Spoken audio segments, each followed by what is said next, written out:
Вршителот на должност градоначалник на општина Кочани, Венко Крстевски, ја одржа првата средба со новинарите, на која информираше за актуелната состојба во општината и за планираните активности во наредниот 6-месечен мандат од неговата функција.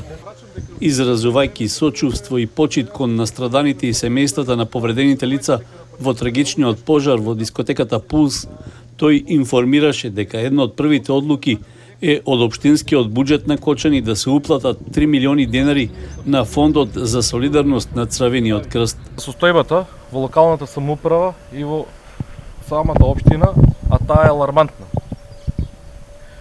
Затечена е хаотична состојба со нецелосни проекти, таква и во комуналното јавно предпријатие, каде што се уште имаме правен галијаматијас, не се знае дали имаме директор и дали таа оставка е валидна, немаме технички директор.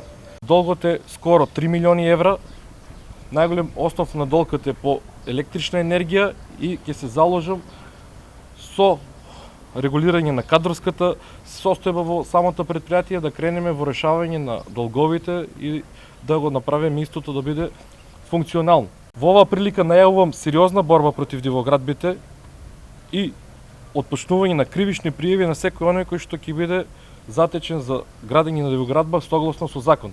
Нема да има никаква толеранција, нема да има никакви отстапки спрема никого.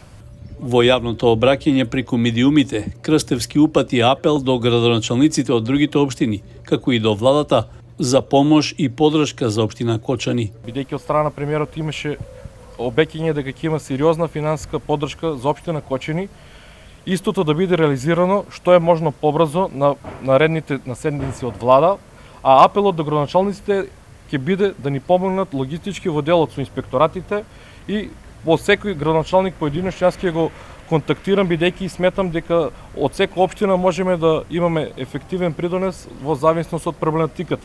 Еве, ќе почнам да кажеме од Кавадарци и Струмица, каде што сум сериозно заинтересиран во однос на изградбата на нивните прифатилишта за улични куќиња и сметам дека треба да имаме помош на краток рок од нив во примање на неколку улични куќиња од нашата општина, меѓутоа и самите ние да започнеме проект на изградба на истото. Нашите градежни инспектори се предмет на истрага и не сум сигурен колку тие може функционално да се извршат нивната работа.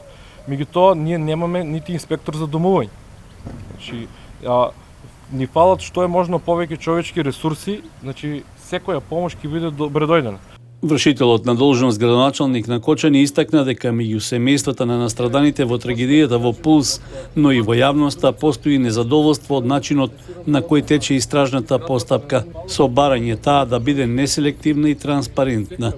При тоа нагласи дека одговорност треба да понесат сите, а констатација е дека никој или многу малку од актуелните лица на функции не се опфатени со истрагата.